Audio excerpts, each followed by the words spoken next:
বকখালি সমুদ্র তীরে দেখা গেল বিরল প্রজাতির সাপ। আতঙ্কে পর্যটকরা। প্রশাসনের পক্ষ থেকে শুরু হলো মাইকিং প্রচার। গতকাল বকখালি সমুদ্রে এক সাপের দেখা মিলেছে, যেটা ইয়েলো বেলি নামে পরিচিত।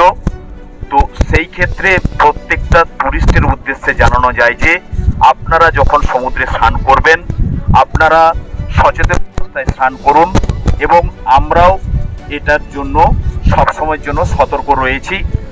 দক্ষিণ চব্বিশ পরগনা জেলার নামখানা ব্লকের ফেজারগঞ্জ কোস্টাল থানার বকখালি। আর এই বকখালি পর্যটকদের কাছে একটি প্রিয় স্থান, যেখানে প্রতি মাসেই হাজার হাজার পর্যটকেরা বেড়াতে আসেন, স্নান করেন সমুদ্র সৈকতে। আর সেখানে পর্যটকদের সামনে পড়ল বালকিশনের অর্থাৎ এই বিরল প্রজাতির সাপটি ইয়েলো বেলি সি স্নেকস নামে পরিচিত। এই সাপ কামড়ালে ডাক্তার করার মতো সময় থাকে না, মৃত্যু অনিবার্য। এই সাপের বিজ্ঞানসম্মত নাম পেলামিস প্লাটুরাস।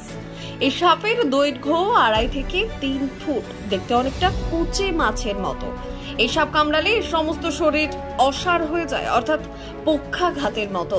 প্রথমে কিডনি বিকল হয়, পরে হার্টের ওপর প্রভাব ফেলে। প্রস্রাবের রং আস্তে আস্তে বদল হতে থাকে। এই সাপ কালাচের থেকেও বিষাক্ত। এই সাপ দেখা যায় আরব সাগরে, কিন্তু হঠাৎ করে কিভাবে সুন্দরবনের বিভিন্ন প্রান্তে চলে এলো সেই নিয়ে চিন্তায় প্রশাসন। Bureau report, ICTV news Bangla. হঠাৎ আমরা ডিউটিরত অবস্থায় ছিলাম, প্রত্যেকটা স্টাফই ছিল। তো তখন ভরা জোয়ার, ট্যুরিস্টের প্রচুর পর্যাপ্ত পরিমাণ ছিল।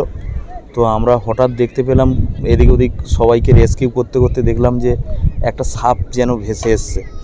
তারপরে ওটা ধারের দিকে আসার ফলে আমরা ওর কাছাকাছি যাই, গিয়ে যখন দেখলাম যে ওই দীঘা সমুদ্রে যেটা ধরা পড়েছিল ইয়েলো বেলি নামক যে সাপ, সেটা আমরা ওই সাপটা দেখতে পাই।